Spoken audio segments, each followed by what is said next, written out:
Assalomu alaykum. Agar siz ushbu videoni ko'rayotgan bo'lsangiz, demak siz biznesdagi sotuvlarni o'stirishga, ya'ni sotuv bo'limiga befarqmasiz.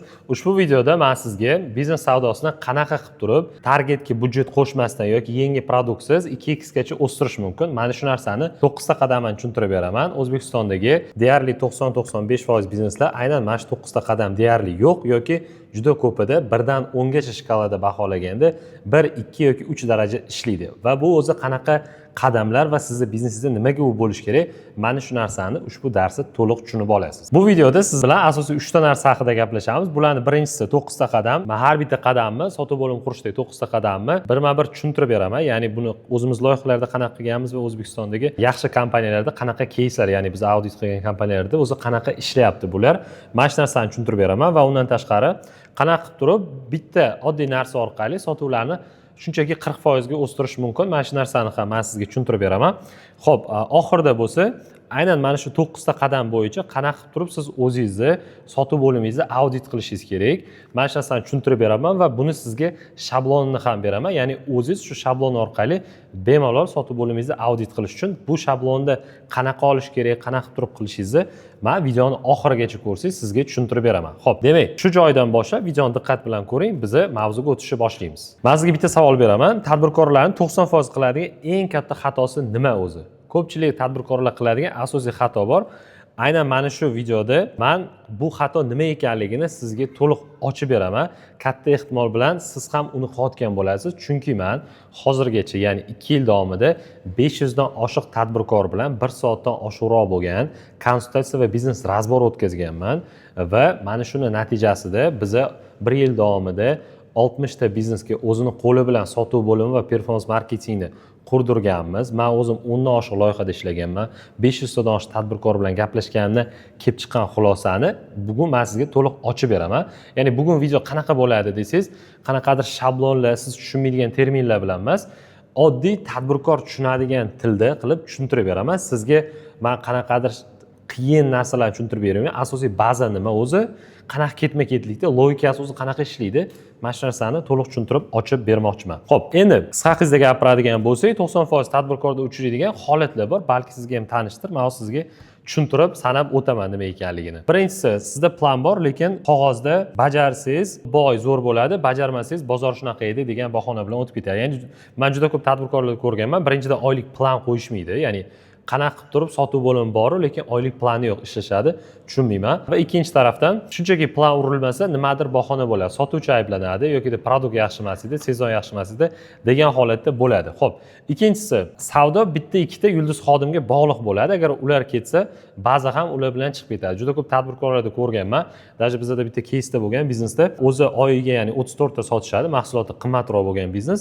34 tani 28 tasini bitta sotuvchi sotadi, qolgan 5 ta sotuvchi, qolgan anaqani 6 ta sotuvni qilganda bir oyda. Tushunasizmi? Ya'ni bitta sotuvchi butun biznesdagi deyarli 80% dan oshiqroq savdoni qilyapti. Agar o'sha xodimi deylik kasal bo'lib qolsa yoki konkurentiga o'tib ketib qoladigan bo'lsa yoki nimadir bo'lib qoladigan bo'lsa, bo'ldi, biznes uxladi yoki-da o'sha tadbirkorni o'zi qilib yurishiga to'g'ri keladi. Bunaqa bizneslar juda ham ko'p. Masalan, yana bitta biznesda onlayndagi 45% savdosini tadbirkorni o'zi qiladi.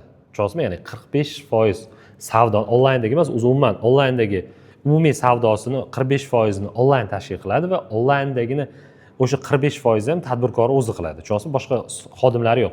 Nimaga ularga bermaysiz desa, ba'zan chiqib ketib qoladi. Katta klientlarim aynan mana shu yerda, men ularni xodimlarga ishona olmayman deyishadi va biz buni 1,5 oy ichida xodimlarga to'liq o'tkazib yuborganmiz. Mana shu keyslarni qanaqa qilganmiz, bugun shuni ham tushuntirib beraman. Uchinchi xato, yangi sotuvchilari ko'p holatda bizneslarda 3 oydan 6 oygacha, ba'zilarda 1 yilgacha pishadi. Ya'ni produkt sotuvi, klientlar bilan ishlash o'rganguncha shuncha vaqt ketadi. Buncha vaqt ketgan payti o'rtacha statistika bo'yicha bitta xodim sizga produktingiz qimmat arzonligidan kelib chiqib $2000 dan $6000 zarar keltirar ekan. Bu o'sha litlarni kuydirib yuboradi yoki-da yana nima qilishi mumkin? Siz mijozlaringizni qaytib kelmaydigan darajada qilib yuboradi yoki nimadir sindirib qo'yadi yoki nimadir noto'g'ri dastlabki qilib qo'yadi. Shuni hisobiga mana shuncha zarar ko'radi. Bu 90% biznesda uchrayotganini aytaman. Balki bu sizda ham hozir bo'layotgan holatdir. To'rtinchi narsa, sotuvchilar almashinuvi. Juda ham ko'p biznesda o'zi umumiy dunyo statistikasi bo'yicha 1 yilda 30% dan 40% gacha sotuvchi kompaniyada almashadi. Lekin O'zbekistonda bu men o'ylayman 60-80% bo'lsa kerak, chunki juda ko'p biz kandidatlar olganmiz, juda ko'p bizneslarda o'sha sotuvchilarni o'qitayotgan paytimizda bitta ikkita 1 yil, 2 yil, 5 yildan beri ishlayotgan sotuvchi bo'lsa, qolgan hammasi 1 yillik, 6 oylik, 7 oylik sotuvchilar bo'ladi. Nimaga desa, sabab bitta. To'g'ri xodim olish tizimi yo'q. Bor xodimni to'g'ri tarbiyalash, uni keyin ish paytida to'g'ri KPI va o'sishini ko'rsatib berish yo'qligi uchun xodimlar tez-tez almashinaveradi. Keyingisi, zo'r sotuvchi asosiy o'zingiz, ya'ni katta mijozlar, qiyin bitimlar hammasida operatsiyonkadan shuning uchun chiqa olmaysiz. Klientlarga o'zingiz javob berasiz, qayerda bo'lsa telefondasiz. Menimcha bu problemalar sizga tanish bo'lsa kerak. Mana shu problemalarni o'zi yechish uchun nima qilish kerak desa, buni 9 ta qadam bor. Hozir men endi buni sizga bitta-bitta tushuntirib ketaman. Ya'ni juda ham ko'p biznesda tizim yo'q, faqat odamlar bor. Ya'ni odamlar ishlayapti. Shuning uchun ham nimadir botida pul topishyapti. Tushunasizmi? Mana shunaqa holatda bo'ladi. Endi birinchisi o'sha odam charchaydi, kasal bo'ladi, ketadi, tizim esa qoladigan, ishlaydigan narsa. Shuning uchun men o'ylayman, tirikchilikdan biznesga o'tmoqchi bo'lsangiz, birinchi navbatda tizim qurish kerak. Xo'p, men sizga 9 ta qadam tushuntirishni oldim. Bu o'zi kim, ya'ni nima ishlar qilgan degan savolga javob berib ketish uchun o'zim o'zimni tanishtirmoqchiman. Ismim Ulug'bek Mirzoqobilov. Hozirgi paytda bizneslarga yollanma rahbar bo'lib kiraman va ularning biznesini tizimlashtirib berish bilan shug'ullanaman. Raqamlarda aytadigan bo'lsak, nimalarni qilganman? 2 yil davomida o'sha prodyuser va CEO bo'lib ishlaganman. O'zbekistondagi o'sha eng yirik ta'lim bizneslaridan birida, ya'ni Alisher Avazov bilan birgalikda ishlaganman. U yerda o'sha biz 5000 tadan oshiq tadbirkor o'qitganmiz.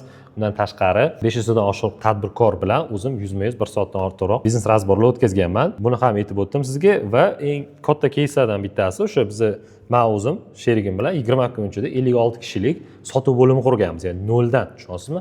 56 kishilik sotuv bo'limi. Ko'pchilik nechidir yildan beri 5-6 kishilik sotuv bo'limi ham qura olmaydi tizimli ravishda. Biz buni 20 kunda uddalaganmiz, noldan qurganmiz va o'sha sotuv bo'limi bilan 25 kun ichida 300 ming dollardan oshiqroq bo'lgan o'sha sotuvlarni amalga oshirganmiz. Hozirgi kunda o'sha 2-3 ta loyihada men o'zim CEO lavozimida kiraman va ularni tizimlashtirib berish bilan shug'ullanaman. Tushunasizmi? Men shu keyslardan o'tganman, sotuv bo'limida sotuvchi ishlaganman, rob bo'lib ishlaganman. Hozirda aynan birinchi o'z bizneslarga kirganda sotuv bo'limini tizimlashtirishdan boshlayman, chunki baribir pul keltiradigan joy o'sha hisoblanadi. Xo'p, endi davom etamiz. O'zi sotuv tizimi bu nima desa, aniq elementlar to'plami, ya'ni taxmin emas, qanaqadir aniq ketma-ketlik bu. Har bir jarayon 100% joriy qilingan bo'lishi kerak. Ya'ni nimadir chala bo'lsa, sizda tizim yurmaydi va bir-biriga bog'langan bo'lishi kerak. Ko'pchilik KPI qo'ysam, skript yozsam yoki CRM qo'ysam yaxshi bo'lib ketadi deydi. Yo'q, bu aslida bitta tizim hisoblanadi. To'g'ri ketma-ketlik qilmasangiz, qaysidirini ming zo'r qilganingiz bilan foyda bermaydi sizga. Chunki bu bir-biriga bog'liq narsa. Endi men sizga buni tushuntirib beraman. O'zi qarang. Bitta moment. Birinchi navbatda bitta narsani tushunishimiz kerak. Biznesingiz qachon o'zi ko'proq foyda qiladi? Biznes o'zi nima, u qanaqa ishlaydi? Birinchi navbatda 3 ta qismdan iborat bo'ladi biznes. Birinchisi bu sizda o'sha sotuv bo'ladi. Ya'ni sotuvni ichiga mijoz jalb qilish, unga sotish, pul tushirish, buni asosiy vazifasi pul tushirish hisoblanadi. Endi biznesingizdagi asosiy ikkinchi qism bu moliya bo'ladi. Ya'ni o'sha tushirilgan pullarni to'g'ri taqsimlash, xomashyoga, boshqaga, buni asosiy vazifasi tushgan pullarni to'g'ri taqsimlashdan iborat bo'ladi. Uchinchi asosiy narsa bu sizda, ya'ni ishlab chiqarishingiz bo'ladi. Ishlab chiqarish, agar sizda ishlab chiqarish, o'zingiz mahsulot yaratsangiz, mana shu narsa hisoblanadi yoki siz olib kelib sotadigan bo'lsangiz, bu narsa sizda masalan Xitoydan olib kelib ishlab chiqarasiz, mana shu narsani omboringizni to'ldirish, shu kabi narsalar kiradi. Mana shu uchalasi agar to'g'ri ishlasa, bu biznes rutina deyiladi. Mana shu narsa qanchalik ko'p aylanadigan bo'lsa, siz shunchalik ko'p sotasiz degani. Masalan, produktingiz narxi 100 dollar bo'ladigan bo'lsa, agar siz bu narsani 100 marta aylansa sizda, ya'ni bitta klient keldi, sotib oldi, kelgan puliga siz pulni taqsimladingiz va produktini yetkazib berdingiz. Tushunasizmi? Mana shu 100 marta aylanadigan bo'lsa, siz 10 ming dollarlik biznes qilayotgan bo'lasiz. Agar bu 1000 marta bo'ladigan bo'lsa, siz demak 100 ming dollar aylantirayotgan bo'lasiz. Ya'ni mana shuni aylanishni ko'paytirish bu o'sha biznes hisoblanadi. Endi bu yerda asosiy ko'pchilik hozir O'zbekistonda qiynalayotgan narsasi mijoz olib kelish yoki olib kelingan mijozni pulga aylantirishda qiynalishadi. Aynan mana shu narsani bu darsda men sizga tushuntirib beraman, qanaqa turib shu tizimni o'zi qurish kerak. Endi bu 9 ta qadam nimadan iborat, men sizga tushuntirib beraman. Agar sizda o'zi mana shu 3 ta ustun zo'r ishlaydigan bo'lsa, demak biznesingiz bozorda nomer 1 bo'lishi mumkin. Xo'p, birinchi narsa bu bizda strategiya. Ya'ni strategiya. Aynan mana shu tizim orqali biz 60 dan oshiq biznesni o'zini qo'li bilan sotib bo'lib qurdirganmiz va men o'zim hozirgi loyihalarimda aynan shunaqa ketma-ketlikda ishlayman. Shuni men sizga ochib bermoqchiman. Demak, strategiya hisoblanadi. Keyingi ikkinchi narsa bu yerda jamoa. Jamoa va uchinchi narsa instrumentlar. Mana shu uchalasi agar sizga zo'r bo'ladigan bo'lsa, siz bozorda nomer-1 bo'lasiz. Buni hammasi hozir bo'linib ketadi. Bularga har bittasiga bitta-bitta chuqurlashamiz endi. Birinchisi, strategiyani o'zi bizda 3 ga bo'linadi. Mana bundoq chizadigan bo'lsak, birinchisi bizda sotuv modeli. Sotuv modeli. Keyingisi bizda varonka. Undan keyin bizda offer, ya'ni taklifimiz. Offer, taklif. Mana shu narsalar kiradi. Ya'ni strategiyani ichiga qanaqa sotuv modelida ishlayotganingiz, sotuv varonkangiz va offerlaringiz kiradi. Hozir buning ichidan har bittasiga kirib chiqamiz. Endi keyingisi jamoani o'zi ham 3 ga bo'linib ketadi. Xo'p, qarang. Jamoani o'zi ham 3 ga bo'linib ketadi. Bular nima deydigan bo'lsangiz, birinchisi o'sha naim deyiladi, ya'ni rekruting adaptatsiya, sotuvchilarni topish, olish, ularni tayyorlash, mana shu tizim kiradi. Undan keyingisi motivatsiya, ya'ni sotuvchilaringizni moddiy va nomoddiy motivatsiya berishingiz, ya'ni pul va pulsiz bo'lgan motivatsiya turlarini to'g'ri ishlab chiqish, ularni o'sishini ko'rsatib berish, hammasi kirib ketadi. Va undan keyingi narsa bizda nazorat. Nazorat kiradi. Demak, mana shu 3 ta narsa kirar ekan. Keyingi narsa bizda bu instrumentlar qismi hisoblanadi. Instrumentlarga nima kiradi? Hozir men buni sizga tushuntirib beraman. Xo'p, qarang. Instrumentlar ham bizda 3 ta qismdan iborat bo'ladi. Xo'p, 3 ta qismdan iborat bo'ladi. Birinchisi bu bizda o'sha CRM mijozlar bilan aloqalarni to'g'rilash uchun programmalar, qanaqa qilib yuritish tartibi. Keyingisi KP deyiladi, ya'ni tijoriy takliflarimiz bor. Undan keyin bizda o'sha kerakli narsalar, undan keyin skriptlarimiz hisoblanadi. Ya'ni mijozlar bilan gaplashish uchun qanaqa gaplashish skriptlari. Aynan mana shu 3 ta ustun va buni atrofidagi mana bu narsalar sizda bo'ladigan bo'lsa, sotuv bo'limingiz yaxshi ishlayotgan bo'ladi. Ya'ni mana shu 9 ta narsa sizning biznesingizda bo'lishi kerak. Hozir har bittasining ichiga kiramiz, tushuntirib beraman, ochib beraman va undan tashqari keyslar bilan tushunarliroq bo'lishi uchun tushuntirib beraman. Xo'p, demak, boshlaymiz.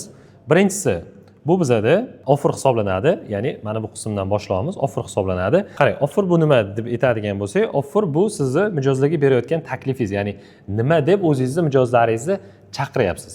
Mana shu narsa offer deyiladi, ya'ni mijoz mahsulotingizga offer linzasi orqali qaraydi. Xira linza effekti degan narsa bor, ya'ni linza xira bo'lsa, afzalliklar ko'rmaydi. Ko'pchilik hali beri shunaqa o'ylashadi, mening produktim yaxshi bo'lsa yoki produkt zo'r bo'lsa, odamlar o'zi topib kelib oladi deb. Bu o'tgan zamonda o'sha gapi hisoblanadi, chunki hozir odamlar juda ham dangasa bo'lib ketgan, unaqa narsa qilishmaydi. Siz agar to'g'ri produktingizni ochib, kursda bermasangiz, sizdan olmaydi. Men shunaqa bizneslar bilaman, produkti zo'r, prям juda ham zo'r, lekin yaxshi sota olmaydi. Lekin shunaqa bizneslarni bilaman, produkti unchalik yaxshi emas, lekin zo'r sotadi. Sababi nima? Bular yaxshiroq ko'rsatib beradi, faqat bo'ldi. Mana shu narsa offer deyiladi. Ya'ni siz o'zingiz produktingizni qanchalik ko'rsatib bera olyapsiz. Ko'pincha mahsulotni o'zgartirish shart emas, linzani artish o'zi kifoya. Ya'ni bu nima degani? Odamlar sizni taklifingizga linza bilan qaraydi, linza artilmagan holatda bo'ladi ko'pchilikda. Ya'ni to'liq ochib bermasangiz, bu toza emas bo'lgan linzadan qaraydi, produktingizni yaxshi ko'ra olmaydi sizni taklifingizni. Nima sotyapsiz o'zi, nima afzalliklaringiz bor. Bir xil ko'p tadbirkorlar bilan gaplashganimda, o'zi ham o'zini produktini yaxshi tushuntirib bera olmaydi. Ya'ni nima o'zi produkti uni, qanaqa ajralib turadi, klientga nima foydasi bor. Buni o'zi bilmaganligi uchun sotuvchilarga ham yaxshi tushuntirib bera olmaydi. Shuning natijasida yaxshi sotisha olmaydi. Qarang, o'zi sizni masshtabingiz qayerda yotadi? Mana shu narsani tushuntirib bermoqchiman. Bizda mijozlar 3 ta turga bo'linadi. Siz hozir mana ekraningizda chiqyapti. Birinchisi o'sha bizda issiq mijozlar, o'zi keladi, o'zi sotib oladi. Bular kichik bozor hisoblanadi. Ya'ni issiq mijozlarni linzasi o'zi artilgan, sizni taniydi, do'koningizga kirib keladi yoki doim sizdan olib turgan bo'ladi. Ular sizni produktingizni, mahsulotingiz o'zi shunaqa biladi. Bunaqa mijozlar o'zi sizdan narx so'rab yozadigan yoki o'zi do'koniga kirib keladigan, oyoq bilan kirib keladigan mijozlar hisoblanadi. Bular issiq mijozlar deyiladi.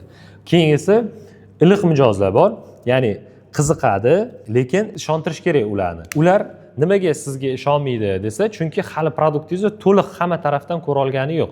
Prosta shunaqa produkt borligini bilyapsizda, lekin to'liq sizni tanimaydi. Masalan, siz o'zingizda ham bo'lgan qattandir narsa olmoqchi bo'lsangiz, yaxshi bilmasangiz, prosta qiziqib ma'lumot olgingiz keladi. Yaxshi tushunmaganligingiz yoki produktni to'liq bilmaganligingiz. Xuddi shunaqa. Bu ikkinchi turdagi mijozlar. Uchinchisi sovuq mijozlar, bu sizni tanimaydi. Tushunasizmi? Hali sizni borligingizni ham bilmaydi bunaqa mijozlar. Aynan o'zi masshtab qayerda deydigan bo'lsangiz, mana shu iliq va sovuq mijozlarda turadi. Biz ko'pincha do'konimizga kelgan, o'zi murojaat qiladigan mijozlar bilan sotishga o'rganib qolganmiz, lekin O'zbekiston bozorida sizni tanimaydiganlar yoki prosta qiziqadiganlar ham juda ham katta. Ularga shunchaki ko'proq chiqishni boshlasangiz, bular sizdan ko'proq sotib olishni boshlaydi. Buni xuddiki men qanaqa ko'raman? Birinchi navbatda mana bu xuddiki nimaga o'xshaydi? Sizda mana bunday voronka bo'ladigan bo'lsa, sizni taniydigan odamlar 1000 ta bo'ladigan bo'lsa, 1000 ta, sizga qiziqish bildirayotganlar 10 mingta, lekin sizdan sotib olishi mumkin bo'lgan odamlar 10 millionta. Prosta bular sizni tanimaydi.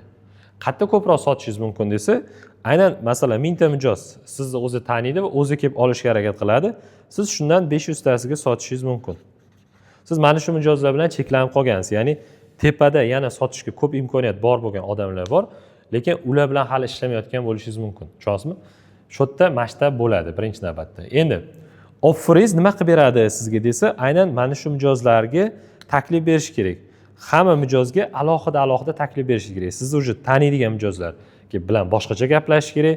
Sizga qiziqqan, lekin hali sizdan sota olmagan mijozlar bor. Ularga umuman boshqa tushuntirib beriladi va sizni umuman tanimaydigan mijozlarga o'zingizni boshqacha ochib berishingiz kerak. Bu o'sha reklama orqali yoki har xil yo'llar orqali bo'lishi mumkin. Bu aynan o'sha bizada offer qismi hisoblanadi. Mana shu narsani to'g'ri qilish orqali siz savdolaringizni bir necha karraga o'stirishingiz mumkin. Bunga misol tushuntirib beraman, qarang. Biz o'sha mebelli furnituralarni sotish bilan shug'ullanadigan kompaniya, ya'ni ular sexaviklarga produktlarni sotishadi. Ularni yo'nalishida oldin hech kim target yoqmagan bo'lgan va biz nima qildik? Mana bu auditoriyasini birinchi o'rganib ishlab chiqdik bu auditoriyasi bilan. Keyin qiziqish bildirayotganlarni ushlab qolish uchun ularga o'sha CRMlarni joriy qildik va undan keyin umuman ularni tanimaydigan odamlarga target yoqish orqali chiqishni boshladik. Ya'ni butun O'zbekistonga biz reklama yoqdik va u yerdan bizani umuman oldin ko'rmagan, lekin shunaqa kompaniya ham bor ekan deb qiziqish bildirganlar ko'p tushishni boshladi. Tushunasizmi? Ya'ni biz target yoqdik, taxminan 50-100 dollarga target yoqdik, 400 taga yaqin odam tushdi va ularning ichidan 150-200 tasi sexaviklar bizani tanimaydigan. Tushunasizmi? Ya'ni shuncha auditoriya bor, lekin hali bizani tanimaydi va ularga sotishni boshladik. Sirazi savdolar o'sishni boshladi. Tushunasizmi? Mana shunaqa mijozlaringiz sizda ham juda ham ko'p. Mana shularga chiqishdan boshlash kerak. Offerlaringizni hammasiga har xil qilib chiqishingiz mumkin bo'ladi. Xo'p, endi keyingi narsa bizda ikkinchi narsamiz bu sotuv voronkamiz hisoblanadi. Sotuv voronkasini hozir men sizga qisqacha tushuntirib beraman nima ekanligini. Bu sotuv voronkangiz как mijoz bosib o'tadigan qadam. Birinchi sizga o'sha mijoz zaявка qoldiradi, ya'ni lead bo'lib tushadi. Undan keyin lead bo'lib tushgandan keyin bu zaявкаga aylanadi, ya'ni potensial mijozga, ya'ni sizga shunchaki qoldirdi, lekin deylik 1000 ta odam qoldirgan bo'lsa 500 ta sizga to'g'ri kelmaydi, 500 tasi to'g'ri keladi, to'g'rimi? Zaявка sizga to'g'ri keladiganlar hisoblanadi. Endi sizga to'g'ri keladiganlarga aloqaga chiqdingiz, ular bilan uchrashuv qildingiz yoki qatqadir taklif qildingiz ofisingizga va shundan keyin sotuv yopildi. Mana shu narsa sotuv voronkasi hisoblanadi. Va sotuv voronkasida ko'p holatda har bitta etapda mijozlar to'kilib ketaveradi. Masalan, sizga boshlanishida deylik 1000 ta odam qiziqish bildiradi, o'shandan 500 tasi sizga to'g'ri keladigan mijoz bo'ladi. 500 tasidan aloqaga chiqasiz va ulardan deylik 100 tasi sizga bo'ldi kelaman deydi. Sizni ofisingizga va kelgan 100 tadan siz 50 tasiga sotasiz. Mana shu voronka deyiladi. Endi voronkani har bitta qismida siz shunchaki ma'lum bir narsalarni yaxshilash hisobiga sotuvlaringizni o'stirishingiz mumkin bo'ladi. Buni qanaqa qilishingiz mumkin?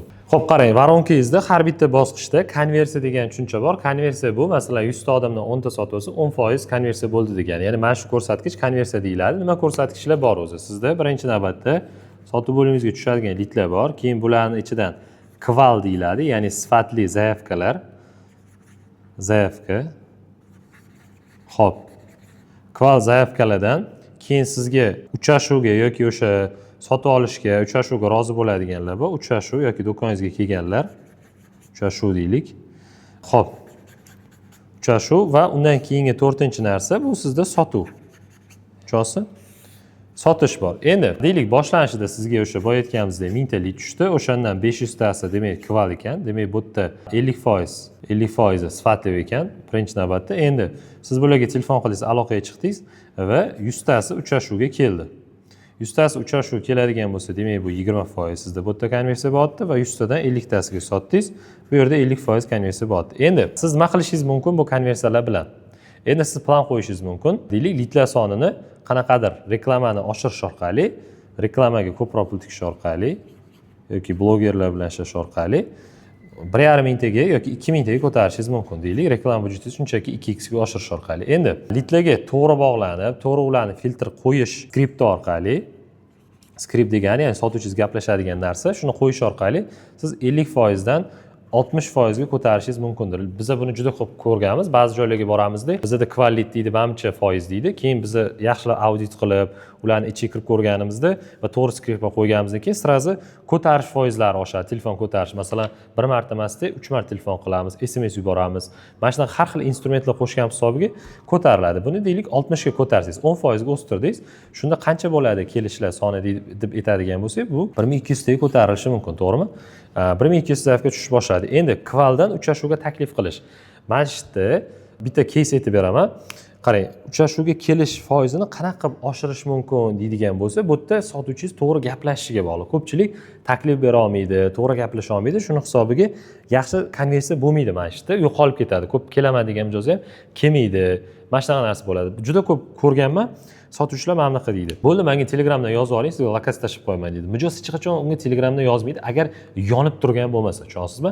Mana shu joyda to'g'ri narsalar ishlatish orqali siz savdoyingizni ko'tarishingiz mumkin. Masalan, bitta Akfa kompaniyasida Akfa sotadigan, Akfa romlar ishlab chiqaradigan joyda nima bo'lgan? U yerda o'sha mijoz agar ofisiga borib yoki uyiga borib turib o'lcham oladigan bo'lsa, o'sha yerda 50% oshiq sotuvlar o'sha yerda bo'layotgan ekan. Demak, o'sha uchrashuv bular uchun o'sha borib zamir olish bo'lsa, shu yerda biza sizga tekinga borib zamir olamiz, hech narsa yo'qotmaysiz, muammo bo'lmaydi. O'sha yerda sizni hamma necha pul bo'lishini, hamma narsani hisoblab beramiz degan holatda oddiy skriptiga mana shu narsani qo'shish orqali uchrashuvlar soni ko'paygan. Uchrashuv soni, ya'ni 10 tadan 20 taga ko'paysa, bu degani 50% sotilsa, oldin 5 ta sotadi, undan keyin 10 ta sotishga o'tgan. Ya'ni mana shunaqa narsalarni qo'shish orqali mana bu 20% siz deylik 30% gacha ko'tarishingiz mumkindir. Masalan, keyin 1200 tadan 30% ga ko'taradigan bo'lsangiz, bu qancha bo'ladi? Bu 400 ta odam kelishni boshlaydigan uchrashuvga. 400 ta odam kelsa sizga 400 ta odamdan oldin 50% sotyaptidingiz. Endi to'g'ri prezentatsiya, to'g'ri e'tirozlar bilan ishlash, produktingizni to'g'ri ko'rsatib berishni sotuvchiga tushuntirib berdingiz.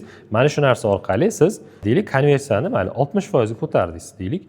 400 tadan 240 ta sizdan sotib olishni boshlaydi. Agar sizni chekingiz, o'rta chek narxingiz, xo'p, chek narxingiz $100 bo'ladigan bo'lsa, mana bu yerda yozaylik, $100 bo'ladigan bo'lsa, bu yerda siz $100 bo'ladigan bo'lsa 5000 lik sotyaptidingiz. Bu yerda 240 ta bo'lganligi uchun siz 24000 lik sotishni boshlaysiz. Tushunasizmi? Ya'ni savdoyingiz birdaniga deyarli 5x gacha mana shu oddiy ketma-ketlikda o'stirish orqali ko'tarishingiz mumkin. Aynan mana shu sotuv voronkasi deyiladi. Odam qaysi etaplardan o'tib kelyapti va qaysi etapni nima qilib to'g'rilasam shuni o'stirishim mumkinligi haqida o'ylash, bu sotuv voronkasi. Ko'pchilik mana shunaqa kirishmaydi. Ya'ni bizni proyektlarda har bitta loyihani mana shunaqa foizlarda o'lchab chiqamiz va o'sha narsani qanaqa ko'tarsak bo'ladi, nima qilsak ko'taradi, shu narsani o'lchash hisobiga sotuvlarni shu eng kamida biz o'sha 20% dan 200% gacha o'stirib kelamiz. Mana shu narsani qilish aslida sotuvni o'stirish deyiladi. Bu bizada sotuv voronkasi hisoblanadi. Ya'ni har bitta etapda hozirgi bor narsangiz o'zi nechta etapdan bu ko'proq bo'lishi mumkin. Sizda 10 ta, 12 ta, 8 ta bo'lishi mumkin bu etaplar soni. Men hozir shablonli qisqa tushunishingiz uchun yozdim va mana shuni qanaqa qilib turib men ko'tarsam bo'ladi endi. Ko'rsatkichlaringizni yozasiz, har bitta ko'rsatkichdagi voronkangizdagi hozirgi bor sonlaringizni yozasiz, qancha konversiya bor hisoblaysiz va buni plan qo'yasiz. Har bitta sonni qanchaga ko'tarsam bo'ladini hisoblab chiqsangiz, plan qo'yib berasiz. Keyin planga qarab sotuvchilaringiz qilishni boshlaydi va bu yerda siz o'sha faktlarni keyin ko'rib chiqasiz. Nima bajarildi, qanaqa bo'ldi, nima yordam berdi. Tushunasizmi? Oddiy mana shu narsa sotuv voronkasi deyiladi. Keyingi strategiyadagi asosiy 3-narsa bu bizdagi sotuv modeli hisoblanadi. Sotuv modelini ham nima ekanligini tushuntirib beraman. Qarang.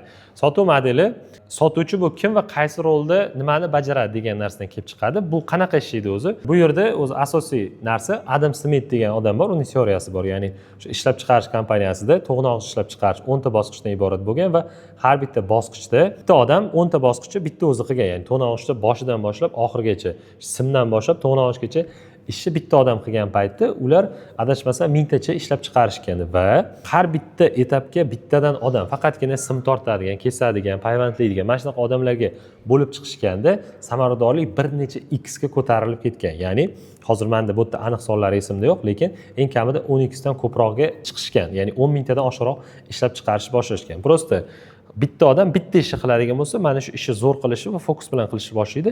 Mana shu narsa yaxshiroq rezultatga olib keladi. Sotuv bo'limida ham xuddi shunaqa.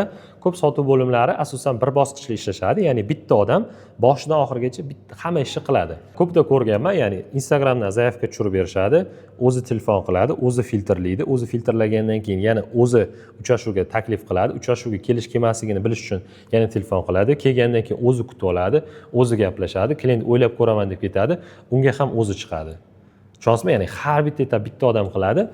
Bu qaysi kompaniyalarda yaxshi ishlaydi desa, bu boshlang'ich kompaniyalarda yaxshi ishlaydi, lekin bu narsa sizni cheklab qo'yadi sotuvlaringiz zo'r bo'lishdan.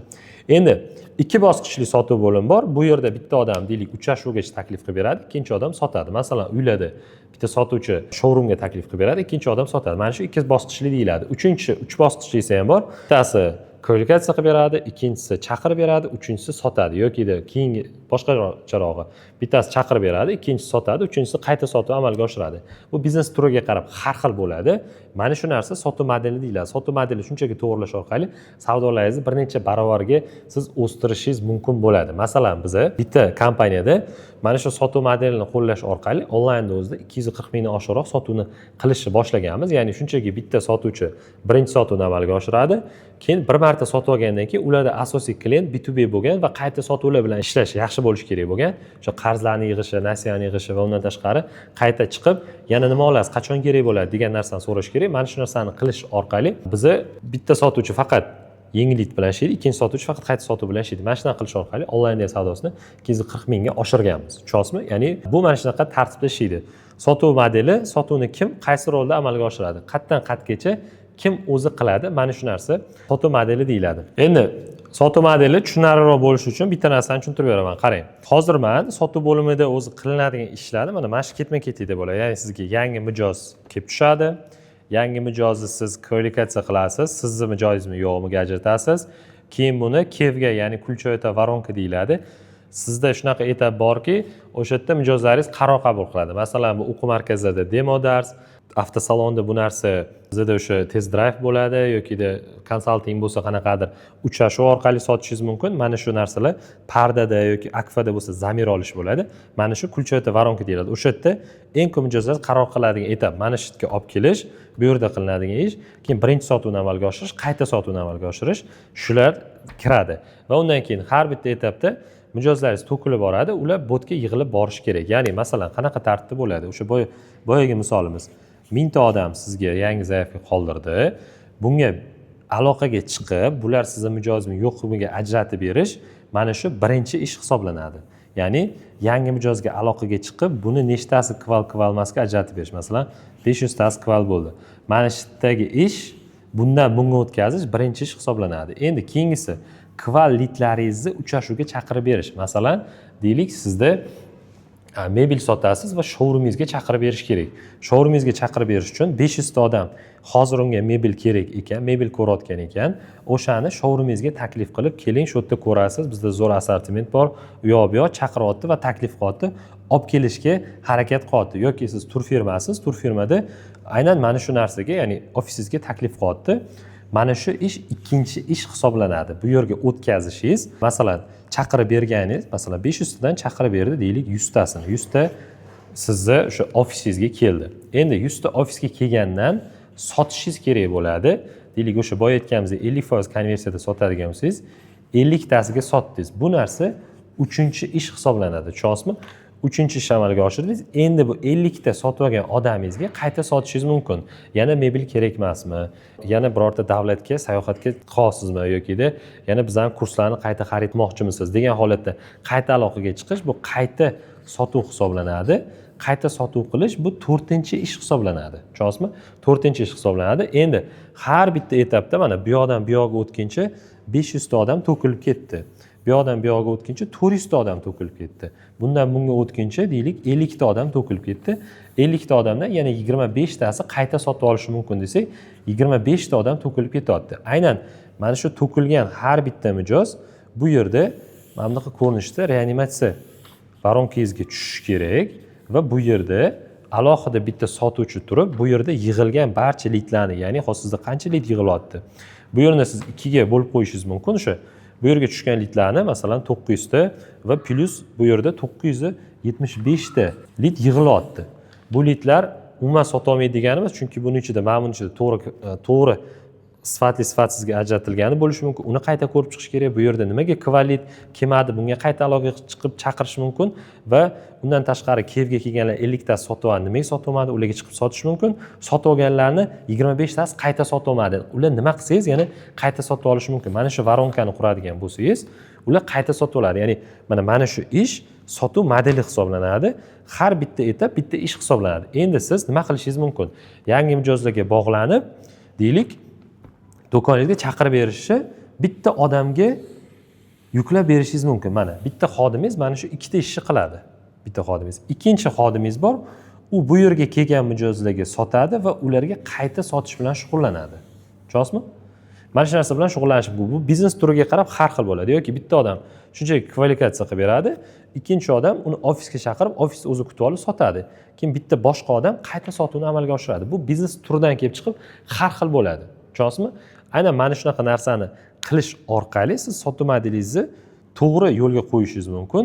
Sotuvchilaringizga shundan kelib chiqib KPI'larni belgilab berasiz. Ya'ni qanaqa bo'ladi? Masalan, mana bu odamning ishi faqat ofisga chaqirib berish bo'ladigan bo'lsa, bo'ldi. Bunga ofisga kelgan mijozlardan pul to'laysiz. Mana bu odamning ishi birinchi sotuvni amalga oshirish bo'lsa, sotgan mijozga pul to'laysiz. Yokida faqat bitta mijozga faqat menga litlarim ko'p, faqat bizga mos keladiganlarni ajratib ber, mos keladiganlarga o'zimiz aloqaga chiqamiz desangiz, o'sha kval qilib ajratib berganlar uchun pul to'laysiz. Tushunasizmi? Ya'ni har bitta ish uchun alohida pul to'lanadi. Mana bu 5-ish hisoblanadi. Qayta reanimatsiyadagi mana 975 ta lit bilan ishlash, bu yerdagiga yana alohida pul to'laysiz. Tushunasizmi? Ya'ni KPI'ni nimaga qarab qo'yaman desiz, mana shu narsaga qarab qo'yasiz. Sotuv modelingizni boyagi varonkangizni to'g'ri qilsangiz, varonkangizda ketma-ketlikda odam qo'yasiz va odamlarga mana shu orqali KPI'lar chiqadi. Tushunasizmi? Ya'ni bir-biriga bog'liq. Biz boya shu varonkani ko'rgandik. Varonkamiz demak, nimadan iborat edi bizda? Lit keldi, kvalga ajratildi, uchrashuv va sotuv va qayta sotuv qanaqadir. Endi xuddi o'shani yotqizilgan, bunaqa tarzda yotqizilgan varianti bu ko'rinishda bo'ladi. Mana shu sotuv model hisoblanadi. Demak, siz bilan offer nima ekanligini, sotuv varonka, sotuv model nima ekanligini tushunib oldik. Demak, bizda strategiya qismi tugadi. Mana bu qismni men sizga tushuntirib berdim, qanaqa bo'lishini. Endi komanda qismiga o'tamiz, ya'ni jamoa qismiga o'tamiz. Jamoada biz nimalarni qilishimiz kerak? Birinchi narsa naym. Naym bu nima degani? Rekruting adaptatsiya. Bitta qoida bor. Yaxshi xodim topilmaydi, u o'sha varonkadan chiqadi va tayyorlanadi. Ko'pchilik biz O'zbekiston sharoitidamiz. O'zbekiston sharoitida men tavsiya qilaman, qanaqadir yaxshi xodim kelishi bu juda katta tasodif. Prosta yaxshi potensiali bor odamni topib, uni tayyorlasangiz bo'ladi. Biz loyihalarda barcha xodimlarni o'sha 5-10 kun ichida tayyorlaymiz, sotadigan darajaga olib chiqamiz. Produkt agar qiyin bo'ladigan bo'lsa, bu 20 kun, 1 oyga cho'zilishi mumkin. Odatda o'rtacha 10 kunda biz produkt, kompaniya va undan tashqari sotuv bo'yicha kompaniyaga ish jarayonlar, mana shu 4 ta narsa bo'yicha tayyorlab bo'lgan bo'lamiz. Hozir buni ketma-ketlik o'zi qanaqa bo'ladi, men sizga qisqa tushuntirib beraman. Birinchi navbatda o'zi komanda qismini logikasini bitta tushunib oladigan bo'lsak, masalan, menga o'zi qanaqa xodim kerak, bu xodim qanaqa topaman, topilgandan keyin men qanaqa tayyorlayman. Buni mana shu qism hal qiladi. Endi bo'ldi, men o'sha xodim tayyorlab bo'lganimdan keyin u xodim qanaqa motivatsiyada ishlaydi, bu narsa motivatsiyada ishlaydi va qadga qarab o'sadi. Mana shu narsani ko'rsatib berish motivatsiyaning ichida bo'ladi. Endi buni men qanaqa nazorat qilaman xodimni? Tushunasizmi? O'sha narsa nazorat qismiga kiradi. Bo'ldi, mana shu narsani qilsangiz, siz sotib bo'lingiz, komandangiz to'g'ri ishlaydi. Buni hozir qanaqa qilinishini qisqa tushuntirib beraman. Xo'p, bu endi biz varonkani tushundik. Xuddi shunaqa xodimning ham varonkasi bo'ladi. Ya'ni birinchi navbatda siz e'lon berasiz kanallarga va bular sovuq qidiruv hisoblanadi. Ya'ni siz Telegram kanal, Headhunter, OLX ga bo'lishi mumkin. O'sha xodim turiga qarab, qanaqa produkt sotayotganingizga qarab e'lon berasiz va juda ko'p yuzlab nomzodlar sizga botga o'zini zaявкасini qoldiradi. Ularni qisqa filtrlaysiz va filtrlaganingizdan keyin telefon intervyu boshlanadi. Ya'ni telefon qilasiz, sizga to'g'ri keladimi yo'qmi? Telefon intervyuda asosan o'zi nimalar so'raladi? Bu odam kim, rezyumesi to'g'rimi va nima uchun sizga qiziqish bildirdi? Ovozini tekshirasiz va bir nechta savollar berasiz va uchrashuv vaqtini belgilaysiz. Bo'ldi, mana shu telefon intervyu deyiladi. keyin telefon intervyu o'tgandan keyin uni siz suhbatga chaqirasiz, test qilishingiz mumkin, suhbat qilishingiz mumkin va undan keyin siz uni adaptatsiyaga, agar shu suhbatingizdan o'tadigan bo'lsa, test davriga o'tkazaverasiz. Bo'ldi, mana shu 4 etapdan iborat va har bitta etap ichida endi qilinadigan ketma-ket ishlari bor. Birinchi navbatda siz nima bo'lishi kerak? Qarang, xodimni shunaqa chaqirganingizdan keyin baribir unga siz kompaniyangizni tanishtirib berishingiz kerak, qanaqa oylik berishingizni ko'rsatib berasiz. Faqat xodimni siz imtihon qilmaysiz-ku, endi xodim ham sizni tanlash-tanlamasligini qaror qabul qiladi. O'sha paytda siz xodimga o'zi nimalar tushuntirib berishingiz kerak desa, asosiy 3 ta narsa bor. Birinchisi rol va yakuniy mahsulot. Ya'ni bu xodim qaysi rolda ishlaydi? Boyagi bizning sotuv modelida va sotuv varonkamizda qatida bo'ladi bu xodim. Undan tashqari uni yakuniy mahsuloti nima bo'ladi? Masalan, u agar faqatgina ofisga chaqirib beradigan xodim sifatida olmoqchi bo'lsangiz, demak uni yakuniy natijasi ofisga chaqirib berilgan sifatli mijozlar. Bo'ldi. Masalan, bizga ofisga har oyda sen 100 ta odam chaqirib berishing kerak. Bu kuniga 3 ta 4 ta degani. Masalan, tushunasizmi? Xuddi o'sha narsani aniq berishingiz kerak. Bu odam, ya'ni aynan nima uchun pul oladi? Mana shu narsani uni roli va yakuniy mahsuloti bilan tushuntirib berishingiz kerak bo'ladi. Ikkinchisi, lavozim avatari ko'nikmaga o'rgatsa bo'ladi. Ya'ni xarakterni o'zgartirib bo'lmaydi. Suhbatda xarakterini tekshirish kerak. Masalan, odamni xarakteri mana shu ish qilishga tushadimi yo'qmi? Ya'ni lavozim avatari bo'yicha u nima ko'nikmalarga ega bo'lishi kerak va qanaqa deylik, shu psixologik holatda avatarda bo'lishi kerak. Mana shu narsani tekshirishingiz kerak bo'ladi. Va undan tashqari bizda nima bo'lishi kerak desa, mijozlarni, ya'ni o'sha oqimni tezroq, ko'proq jalb qilish uchun kuchli vakansiya matni, ya'ni kuchli odamlar kuchli e'longa keladi. Ko'pchilik masalan bir xil shablonli e'lon yozishadi, shuning uchun ham ko'p odam topisha olmaydi. Shablonlarni siz qanaqadir buzishingiz kerak, boshqacharoq qilishingiz kerak. Ko'pchilik xodimlar bir xil shablonlar ko'rganligi uchun ko'pincha sizga kelishmaydi. O'shaning uchun e'lon matni ham juda ham muhim hisoblanadi. Xo'p, endi biz mana shu aynan shu ketma-ketlik orqali 20 kunda 56 kishilik sotuv bo'limi qurganmiz. U yerda varonka qanaqa ishlagan? Biz birinchi navbatda to'g'ri e'lon berishimiz va shaxsiy brend orqali tortganligimiz uchun 2000 dan oshiqroq zaявка bizga tushgan. O'sha zaявкani biz savollar orqali filtrlaganmiz. 20 dan oshiqroq savol bor edi bizda. Ya'ni u savollar orqali qanaqa filtrlaganmiz desangiz, savollarga javob bergandan keyin bizga to'g'ri keladi, to'g'ri kelmaydigan ajraladi. 2000 ta odamdan o'sha yerda 1300 tasi filtrlanib ketgan. Ya'ni 700 ta odam qolgan. 700 ta odamdan biz ularga bog'lanib chiqqanmiz va 350 tasini suhbatga taklif qilganmiz. Telefonli intervyuda 700 taga bog'langanmiz, taxminan 450-500 tasiga bog'lana olganmiz va ulardan taklif qilganimizdan 350 ta suhbatga rozi bo'lgan, ya'ni suhbatga offlayn suhbatga kelishga rozi bo'lishgan va 350 tadan biza 350 tadan qanchasi kelgan desangiz 230 tasi kelgan. 230 tani saralaganmiz test orqali. Test orqali saralaganmiz 113 tasi qolgan. 113 ta qolganidan biz ularni adaptatsiyamizni, kompaniyamiz nima berishi mumkinligini tushuntirib berganimizda 78 tasiga bu narsa to'g'ri kelgan. O'sha 78 tani biz keyin 10 kun davomida tayyorlashni boshlaganmiz va uning ichidan 56 tasini saralab olganmiz ishga. Tushunasizmi? Ya'ni bu ham varonkaga o'xshaydi. 2000 ta tushdi, 700 ta qoldi, 550 tasiga bog'lana oldik. Undan keyin biz o'shalarni 350 tasi kelaman dedi, 230 tasi keldi, 113 tasi o'tdi va 78 tasi adaptatsiyada qoldi va 56 tasi ishga olindi va ishda keyinchalik uzoq muddatda qolgani bizda 30 tani tashkil qiladi. Tushunasizmi? Ya'ni mana shunaqa ketma-ketlikda biz xodimlarni olamiz. Bu bizda 4-qadam hisoblanadi. Ya'ni o'sha komandadagi asosiy birinchi narsa bu yerda aynan o'sha xodim portreti, e'lon berish, e'lonlarni saralash, saralangan telefon intervyu, undan keyin suhbatga chaqirish, suhbatdan keyin undan test mana shunaqa og'zaki suhbat orqali olish va ishga adaptatsiya qildirish. Mana shu narsa bizda naim hisoblanadi. Endi 5-narsa bu motivatsiya. Bo'ldi, xodim endi adaptatsiyadan o'tdi. Uni qanaqa qilib turib siz motivatsiya qilishingiz kerak va nima orqali motivatsiya qilasiz? Uch to'bi sizda yaxshiroq ishlab berish uchun mana shu narsa haqida gaplashamiz. Bu bizda 5-qadam hisoblanadi. Sotuvchi maoshi. Birinchi sotuvchi moliyaviy motivatsiyasi bor. Ikki xil motivatsiya bor. Birinchisi moliyaviy, nomoddiy va moddiy motivatsiya. Hozir biz moddiy haqida gaplashamiz. Ya'ni sotuvchi maoshi o'zi 3 qismdan iborat bo'lishi kerak. Birinchisi fiks oylik, ya'ni kichikroq qism. Bu odatda sotuvchini 20% dan umumiy topadigan pulini 20% dan 40% gachasini tashkil qilish kerak. Bu degani agar masalan sotuvchi umumiy holatda 10 million so'm oladigan bo'lsa, 2 million 4 milliongacha bo'lishi mumkin.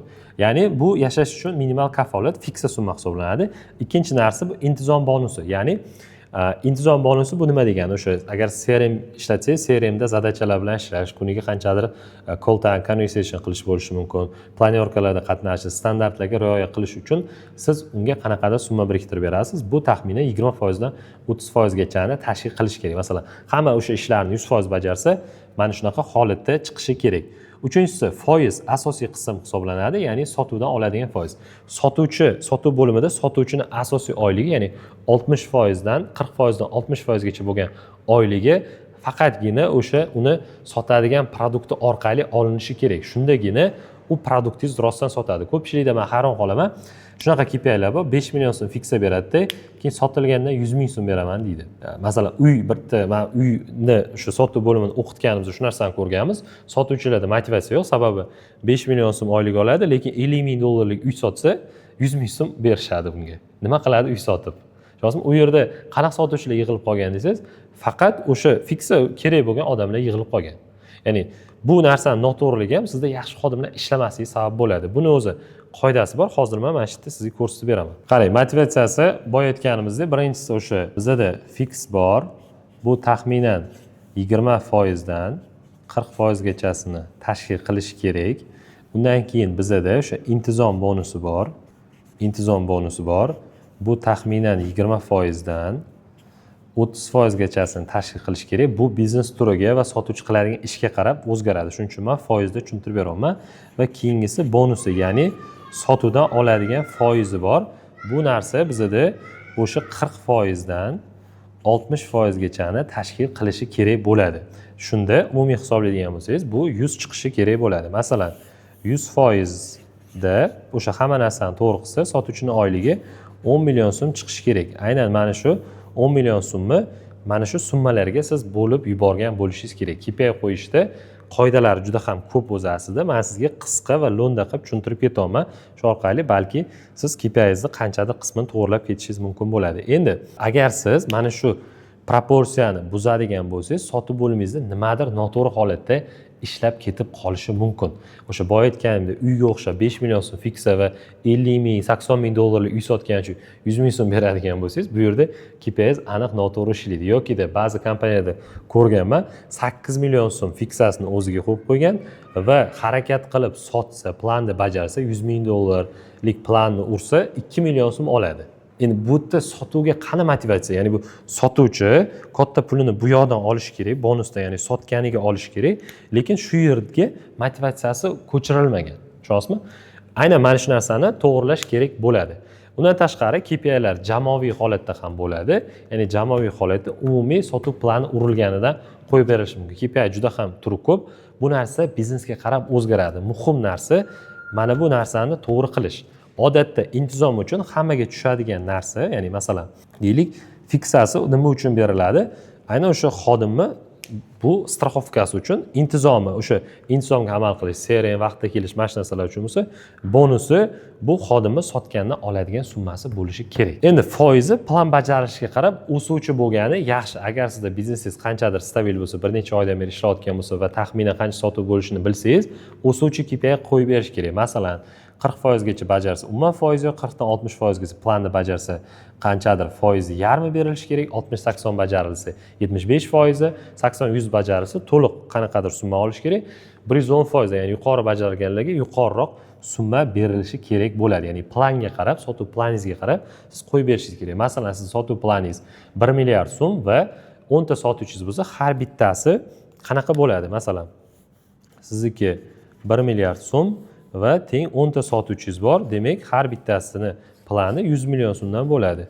100 million so'm ursa, siz 10 million so'mdan 6 million so'mni berishingiz kerak. Demak, 100 million so'm uradigan bo'lsa, 100 million so'mga teng qilishingiz kerak 6%. Mana shunda sotuvchi aynan mana shu pulni 6%ni shu yerdan olishni boshlaydi. Ya'ni undan keyin pastga qarab ketadi. 80 dan bu deylik 101, 80 dan 100 gacha 5%. Undan keyin mana shunaqa tarzda tushadi. 60 milliondan 0 dan 60 milliongacha bo'lsa, 0 holatda bo'ladi. Ya'ni 0% holatda bo'ladi. 61 milliondan deylik 80% gacha, 80 milliongacha 4%.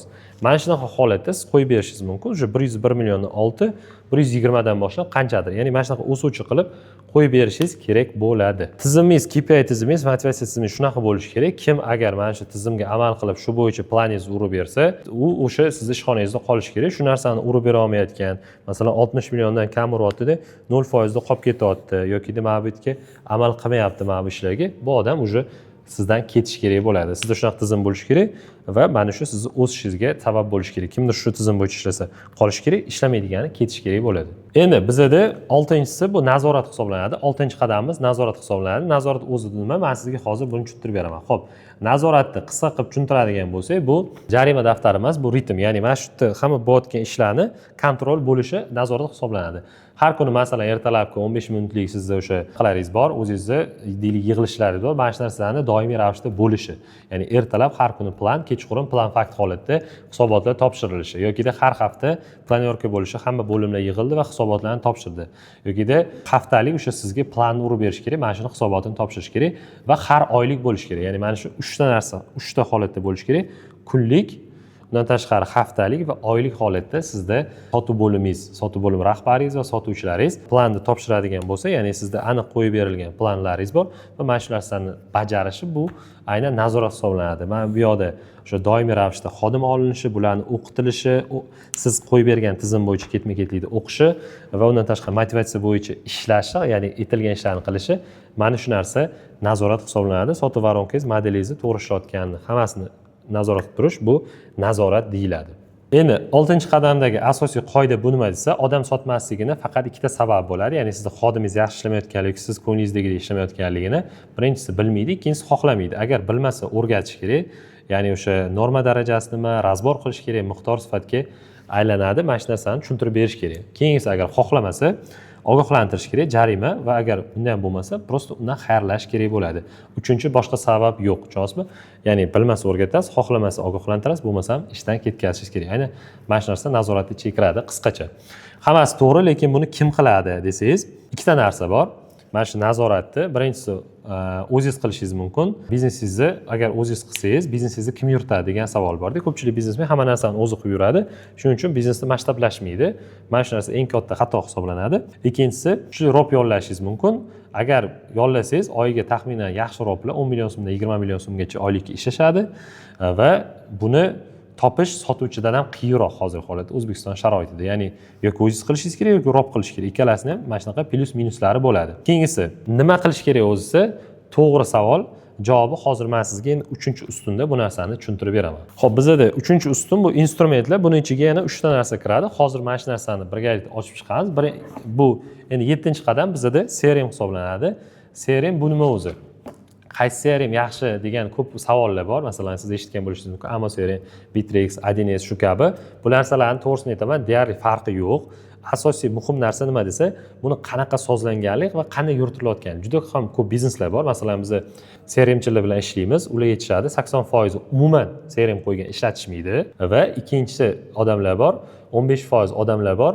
Ular qo'yishgan, bir ishlatishadi. Faqatgina 5% odamlar bor, doimiy ravishda CRMdan foydalanadi. CRM bu shunchaki instrument, shunchaki konstruktor. Uni o'zingizga moslab, o'zingiz biznesdan kelib chiqib, tayyorlab yasab olishingiz kerak. Agar ishlatmasangiz foydasi yo'q. O'shaning uchun ikkita narsa bor. Birinchisi, CRM sizda bor yoki yo'qligi. Ikkinchisi, agar bor bo'lsa, 1 dan 10 gacha sifat ko'rsatishida nechiga ishlatyapsiz? Tushunasizmi? Ya'ni 2 ga ishlatyapsizmi, 3 ga ishlatyapsizmi? Bir xil CRM bor. Shunchaki konstruktor boshlang'ichidagi shablonli anaqasi bo'ladi. O'sha narsa o'zi turgan bo'ladi, hech qanaqa ishlamaydi. Bu narsa yo'q bilan bir xil, ya'ni bor, lekin ishlatilmayapti. Bu yo'q bilan bir xil degani. Tushunasizmi? O'shaning uchun CRM qo'ysam hamma narsa zo'rib ketadi degani emas. Ko'pchilik o'sha kompaniyalarda ko'ramiz, CRM bor, lekin o'lik holatda, ya'ni varonka to'g'ri tuzilmagan, kartochkalar to'ldirilmaydi, zadachalar bilan ishlanmaydi. Bu o'lik CRM deyiladi. Pul to'lab olasiz, lekin sizga hech qanaqa foydasi tegmaydi. Balki sizda ham shunaqa CRM bordir. Tushuna olishimiz kerak bo'lganda esa CRM mana bu sotuv modeli, sotuv varonkangiz takliflaringizdan kelib chiqib tuziladigan narsa. Tushunasizmi? Agar mana bu narsa sizda to'g'ri bo'lmasa, CRMingiz ham demak aniq noto'g'ri bo'ladi. Xo'p, keyingi bizda 8-narsa bu tijoriy taklif hisoblanadi. Tijoriy taklif bu nima? Bu siz o'sha sotishingiz uchun kerak bo'ladigan narsa, mijozlarga ko'rsatib beriladigan narsalar ko'p holatda, ko'p bizneslarda mijozlarga ko'rsatiladigan narsalar odatda to'g'ri holatda bo'lmaydi. Taxminan qanaqa bo'ladi? Ikki xil hujjat bor, ikki xil natija bo'ladi. Birinchisi, ko'pchilikda logotip qo'yilgan, narx jadvali bor bo'lgan nimadir tashlab beradi biznesga, yokida biz o'sha 2010-yildan beri bormiz deydi, yokida mijoz haqida birorta ham so'z yo'q, ya'ni uni og'rig'i, boshqa narsasi haqida. Biz sun'iy intellekt davrida yashayapmiz. Hozir juda ham mijozlarga individual bo'lgan siz yechimlarni berishingiz mumkin. Shu taklif qanaqa bo'ladi? Sizning mijozingiz muammosidan boshlanadi, yechim plus natija raqam bilan ko'rsatilgan bo'ladi va keys bilan bu narsa isbotlangan holatda bo'lishi kerak. Mana shu yerda asosiy farqi bo'ladi. Bitta hujjat bitim yopilishida sotuvchidan kam ta'sir qilmaydi. Tushunasizmi? Ya'ni odamlarga vizual ko'rsatib berishingiz bu juda ham muhim. Instrumentlar qismida 9-asosiy narsa bu bizda skriptlar. Endi siz o'sha sotuv modelingiz, varonkangiz va sizning takliflaringizdan kelib chiqib, siz skriptlaringiz ham to'g'rilanadi. Ya'ni o'sha mijozlar bilan qanaqa o'zi gaplashasiz, mana shu narsa skriptlar hisoblanadi. Biz oddiy skriptlarni umuman gaplashish ketma-ketligini sotuvchiga o'rgatish orqali 3 ta darsdan keyin bizda o'sha Chinozdagi bitta do'konni savdosini 40% ga o'stirganmiz. Bu narsani shu biznes egasining o'zi aytgan. Ya'ni prosta nima qilingan desa, shunchaki mijozlar bilan to'g'ri salomlashgan, mijozlar tasdiqlashgan va to'g'ri savol berishgan. Masalan, to'g'ri salomlash deganda yuqori kayfiyatda formada kutib olishgan. Assalomu alaykum, keling, nima qidiryapsiz? Mana shunaqa holatda mana bu narsa kerak edi, bo'ldi, men sizni tushundim, keling men sizga ko'rsataman. Xo'p, qanaqasini kerak? Oqidan, qorasidan, unisidan, bunisidan. Ya'ni shunchaki to'g'ri kutyapti, mijoz tasdiqlayapti, bo'ldi, men sizni tushundim va undan keyin mijozga savol berishyapti. Mana shuni o'zida 40% ga savdosi o'sgan. Sizlarda nimadirlar o'zgaribdi degan holatda ko'proq odam sotib olishni boshlagan. O'zi O'zbekistonda biznesmenlar bir narsalarni qidirib, qanaqadir varonka, sotuv modellari, biznes modellar haqida o'ylab yurishadi, lekin sotuv bo'limida oddiy mana shu narsalar yaxshi bo'lmaydi. Shuni o'zini to'g'rilash hisobiga o'zi sizda sotuv bo'limingizda eng kamida 30-40% dan 2x gacha savdoyingizni o'stira olish mumkin. Hech narsa qilmay, CRM ham qo'ymay, sotuv modelingizni to'g'rilamay, varonkangizni to'g'rilamay, shunchaki sotuvchilaringizga to'g'ri gaplashishni o'rgating. Shuni o'zida sotuvlaringiz 30% dan 2x gacha o'sadi. Men buni sizga 30 dan oshiq kompaniyani korporativ o'qitgan odam sifatida aytolman. Ya'ni men 300 dan oshiq shogirdlarim bor va undan tashqari 30 dan oshiq kompaniyani mana shu 3,5 yil davomida o'qitdim. Shundan kelib chiqqan narsani men sizga aytolman. Hech narsani to'g'rilamasangiz ham sotuvchingiz to'g'ri gaplashishni o'rgatishingiz o'zi savdolaringizni 30% dan 2x gacha o'stirishi mumkin. Tushunasizmi? Bu shu narsaga e'tibor berishmaydi, lekin juda ham ko'pchilik. Ya'ni yangi mahsulotingiz bo'lmasa ham, reklama bo'lmasa ham faqat skriptni o'zini to'g'rilash hisobiga savdolaringizni mana shunaqa o'stirishingiz mumkin bo'ladi. Ko'pchilik bizneslarda zo'r sotuvchilar bo'ladi, hayotda yaxshi kommunikatsiya qiladigan, ya'ni bu iste'dodlar bo'ladi, bular tasodifan sizga kelib qoladi. Lekin siz hammani bir xil tizimda to'g'ri o'qitishni boshlasangiz, bu уже tizim deyiladi va mana shu narsa sizga o'zi aslida ko'proq savdoni olib keladi. Endi hozir men sizga o'sha biznesingizdagi asosiy sotuv bo'limingizdagi asosiy 3 ta ustun, ya'ni strategiya, jamoa, instrumentlar tushuntirib beraman. Mana shu narsa sizda bo'lsa, birinchi o'rinda bo'lar ekansiz. Endi bu 9 ta qadam o'sha sotuv modeli, sotuv varonkasi, takliflaringiz va naym, motivatsiya, nazorat, CRM, kommersiya предложенияларingiz va skript. Mana shuni to'g'rilasangiz bo'ldi. Mana shu narsani hozir o'zingizda baholab chiqsangiz ham bo'ladi, 1 dan 10 gacha va sizda necha, masalan, sotuv modelingizni 1 dan 10 gacha necha baho qo'ygan bo'lardingiz? 1 dan 10 gacha 3 qo'ygan bo'lardim, chunki menda noto'g'ri ekan. Bunga 2 qo'ygan bo'lardim, chunki varonkani uncha bilmayman. Takliflarim deylik 4 bo'lishi mumkin, 1 dan 10 gacha. Skript, masalan, CRM sizda umuman bo'lmasligi uchun mumkin 0 bo'lishi mumkin. Tushunasizmi? Mana shunaqa tarzda baholab chiqsangiz, sizning natijangiz chiqadi. Agar masalan deylik, siz hozirgi holatingizda bahoyingiz 30 chiqdi, shuning uchun 1 milliard aylanma qotgan bo'lishingiz mumkin. Endi agar shu umumiy hisoblasangiz 90 bo'ladi. 90 qilganingizda hech qanaqa budjet sarflamasdan, hech qanaqa yangi mahsulotsiz mana shuni o'zini to'g'rilash hisobiga siz 3 milliardga chiqishingiz mumkin ekan. Ya'ni 2 milliard shunchaki sizda o'sishga 3x o'sishga imkoniyat bor, 2 milliard ko'proq savdo qilish. Shunchaki mana shuni to'g'rilamagan hisobiga yo'qotasiz. O'zi 90% tadbirkorlar qiladigan asosiy xato bor. Ular avval qanaqadir odam yollayman, keyin tizim qurishga harakat qilishni boshlayman. Ya'ni sotuvchini oladi, sotuvchini o'qitadigan, unga KPI'ni ko'rsatib beradigan tizim yo'q. O'shaning uchun sotuvchi yaxshi ishlamaydi yoki ketib qoladi. Mana shu narsa bo'ladi.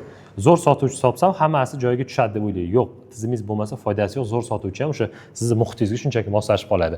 To'g'ri tartib qanaqa bo'ladi desa, avval birinchi mana tizimni qurib olasiz, keyin odam yollaysiz. Masalan, biz ham o'sha sotuv bo'limlarini qurayotganda birinchi sotuv modeli hammasini to'g'rilab chiqamiz, keyin odam olishni boshlaymiz. Chunki odam olib kelganimizda unga KPI'ni tushuntirib berishimiz kerak, voronkamizni tushuntirib berishimiz kerak, taklifimizni tushuntirib berishimiz kerak, CRMda qanaqa ishlaydi, qaysi skriptda gaplashadi, shu bo'yicha tayyorlaymizda uni odamni. Bu narsalar bo'lmasa, olib kelgan odamingiz qanaqa tayyorlaysiz? Tushunyapsizmi? Mana shu narsaga e'tibor berish kerak bo'ladi. To'g'ri tartib, avval tizim, keyin odamlar qo'yilishi kerak bo'ladi. Yangi odam tayyor riskka tushadi, ya'ni birinchi kundan nima qilishi, qanaqa gapirishi, qancha olishini aniq bilgan bo'lishi kerak bo'ladi. Agar bunaqa narsa sizda bo'lmasa, ikkita narsadan bittasini qiladi xodim. Sizdan 2 oy qanchadir muddat ishlaydi va qochib ketadi, ketib qoladi. Chunki xaos ichida qanaqa pul topishini o'zi ham bilmayapti. Mana shu narsa uni noma'lumlik bo'ladi. Undan ko'ra boshqa kompaniyaga ketaman deydi, ketib boradi.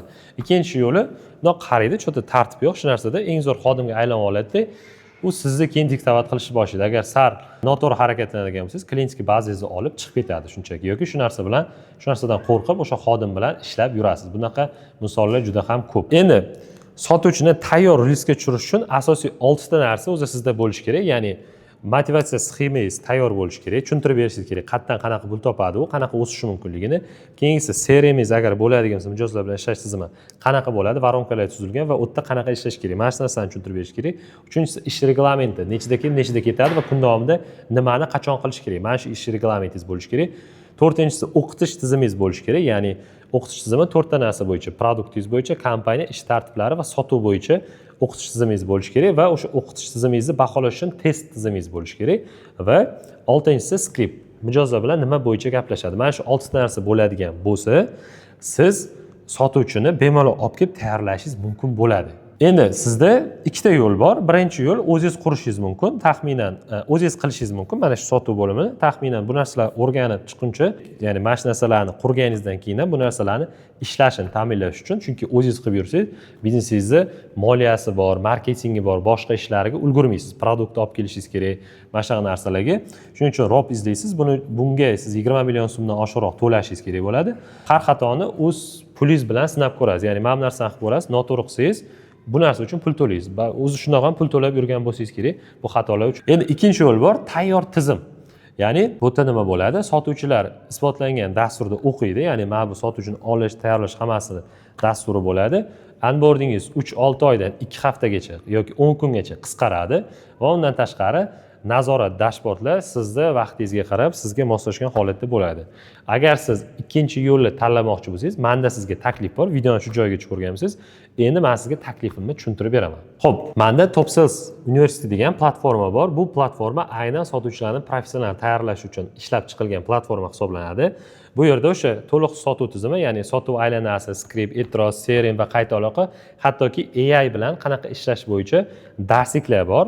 Bu darsliklarni nima beradi sizga desa, bu darsliklar sizni kompaniyangiz uchun korporativ o'qitish tizimi sifatida ishlaydi. Ya'ni u yerda bu platformada darslar joylangan, sizni xodimlaringiz darslarni ko'radi. Ya'ni ikkita holatda ko'rish mumkin. Sizni bor xodimlaringiz bor va yangi oladigan xodimlaringiz bor. Bor xodimlaringizni kvalifikatsiyasini o'stirib beradi, yangi oladigan xodimlaringizni tezroq adaptatsiya qildirishga, professional sotuvni tezroq adaptatsiya qildirishga yordam berish uchun ishlatiladigan narsa hisoblanadi. Va bizada har bitta moduldan keyin testlar bo'ladi. Bu test o'zlashtirmasa keyingi dars ochilmaydi. Shuning uchun prosta ko'rib qo'ymaydi. Keyingi darsga o'tish uchun doimiy ravishda testlarni yetish kerak bo'ladi. Va undan tashqari sizda rahbar dashbordi bo'ladi. Har bitta xodimingiz qayerda, nechta testni yechdi, necha foizga topshirdi, mana shu narsani doimiy ravishda ko'rib turishingiz mumkin bo'ladi. Bu tizim nima beradi sizga? 3-6 oyda xodimlaringizni xatolar qilib tayyor bo'lmaydi. 2 hafta ichida tez tayyor bo'ladigan bo'ladi. Ya'ni sizga o'sha pishirib, endi sizni vaqtingiz emas, tizimingiz sizga yordam berishni boshlaydi. Oldin faqat o'zingiz o'qitgansiz, o'zingiz o'rgatib yurgansiz, endi sizga tizim bu narsani professional o'rgatadi. Bu onboardingni bizni hozirgacha 30 dan oshiq bizneslarda qo'llaganmiz. Bu bizneslar ichida siz biladiganlari ham aniq bor. Ya'ni o'sha sotuvchingiz ketib qolsa ham muammo bo'lmaydi. Sizda tizim borligi hisobiga yangi sotuvchini tezda tayyorlaysiz. Biz o'zi birinchi navbatda har bitta proyektga kirganda mana shu onboarding tizimini qurishdan boshlaymiz. Sababi eng ko'p vaqtni oladigan narsa sotuvchini o'qitish va tayyorlash hisoblanadi. Masalan, 10 ta odam olib kelib o'qitasiz, tayyorlaysiz, bir 3 ta 4 tasi o'zi sizga yaxshiroq yordam berishni boshlaydi. Undan ham yana ikkitasi ketib qolib, bitta ikkitasi qoladi-da. Mana bu narsa har safar tayyorlash, har safar sizni o'zingiz vaqtingiz, energiyangizni oladi. Mana bu tizimni qurib qo'yadigan bo'lsangiz, xodimlar ketib qolishidan qo'rqmaysiz va juda ham tez tayyorlab olasiz. Xo'p, agar sizga xodimlarni korporativ o'qitish tizimi qiziq bo'ladigan bo'lsa, biz buni qanaqa amalga oshirib beramiz? Sizni sotuv bo'limingizda o'zi nima uchun bu narsa kerak va mana bu 9 ta qadam hozir sotuv bo'limingizda o'zi qanaqa ishlayapti? Mana shu narsani biz audit qilib, sizga mos bo'lgan yo'l xaritasini chizib berishimizni xohlasangiz, men sizni bepul diagnostikaga taklif qilaman. Bepul diagnostika nima bo'ladi? Aynan mana shu 9 ta qadam bo'yicha sizni sotuv bo'limingizni razbor qilamiz, audit qilamiz va qayerda o'zi nimani yo'qotyapsiz, qayerda siz yana ko'proq pul ishlashingiz mumkin, nimani qanaqa to'g'irlashingiz kerak, bu bo'yicha individual yo'l xaritasi bo'ladi. Mana shu narsa uchun ro'yxatdan o'tishingiz bo'ladi. Bu narsani to'g'irlab olishingiz sizga eng kamida qanaqa turib 2x ga o'sishingiz mumkinligini biz sizga tushuntirib beramiz. Va undan tashqari o'sha men sizga hozir taklif qilayotgan onboarding tizimimiz sizni biznesingizga o'zi tushadimi, yo'qmi? Agar tushadigan bo'lsa, qanaqa qilib turib buni sizga joriy qilish mumkin? Mana shu narsani bepul diagnostikada birgalikda ko'rib chiqamiz. Bu bepul diagnostika yozilish uchun agar sizga bu narsa qiziq bo'lsa, shu sotuv bo'limingizdagi 9 ta qadamni audit qildirish va bu orqali tochka rostlaringizni ko'rib olish va tayyor yo'l xaritasini olish qiziq bo'ladigan bo'lsa va men shu sizga taklif qilayotgan professional tayyorlash bo'yicha, sotuvchilarni professional o'qitish bo'yicha onboarding tizimi agar qiziq bo'lsa, hozirroq ro'yxatdan o'tsangiz, biz sizga mana shu narsani bepulga audit qilib beramiz va sizga hozir ro'yxatdan o'tganligingiz uchun sotuv bo'limini audit qilish shablonini ham tekinga beramiz. O'zingiz ham bu shablonni bemalol qanaqa ishlatishni o'rganib, o'sha shablondan foydalanib sotuv bo'limingizni audit qilib olsangiz bo'ladi. O'sha videoni boshida va'da qilingan audit shablonni hozir men sizga qanaqa olishni tushuntirib beraman. Ro'yxatdan o'tish tartibi juda ham oddiy. Agar bu darsni siz saytda ko'rayotgan bo'lsangiz, pastda ro'yxatdan o'tish yoki bepul diagnostika yozilish nomli knopka bor, o'shani bosishingiz kerak bo'ladi. Agar YouTube'da ko'rayotgan bo'lsangiz, pastda havola bor, ro'yxatdan o'tish degan, o'sha havolani ustiga bosing. U yerda sizda qisqa forma ochiladi, ya'ni diagnostika yozilish bo'yicha o'sha qisqa formadagi savollarni to'ldiring va ro'yxatdan o'tishni bosadigan bo'lsangiz, sizni o'sha menejerga yo'naltiradi. Menejerga yo'naltirganda o'sha shablonni so'raydigan bo'lsangiz, sizga biz darrov audit shablonni tashlab beramiz. Ro'yxatdan o'tganingizdan keyin sizga menejerlarimiz bog'lanadi va o'sha suhbat vaqtini belgilab beradi. Suhbatda keyin siz bemalol mutaxassis bilan suhbatni amalga oshirgan holatda mana shu 9 ta qadamni audit qila olasiz va o'sha audit natijasiga ko'ra sizda tayyor yo'l xaritasi va men sizga taklif qilayotgan Top Sales University korporativ o'qitish platformasi qanchalik sizga tushadi, mana shu narsani tushuntirib, narxlari va sizga qanaqa tartibda bu narsani joriy qilib berishimizni tushuntirib beramiz va shundan keyin agar sizga ma'qul keladigan bo'lsa, qaror qabul qilishingiz mumkin bo'ladi. Hozirroq pastdagi tugmani bosib ro'yxatdan o'ting. Bunaqa hozirgi xaosda o'zingiz xodim bo'lib ishlab yurishni bas qilmoqchi bo'lsangiz va mana shu 9 ta qadam qanaqa joriy qilishni o'rganmoqchi bo'lsangiz, o'zingiz yo'nalishingiz nomer demoqchi bo'lsangiz, hozirroq pastdagi tugmani bosib ro'yxatdan o'tishni men sizga maslahat beraman. O'zingiz biznesingizni bepulga audit qildiring va qayerda xatolaringiz borligini ko'rib oling biz bilan birgalikda. Shu havola orqali ro'yxatdan o'tsangiz, menejerlar sizga bog'lanadi va bepul audit shablonini ham sizga tashlab beramiz.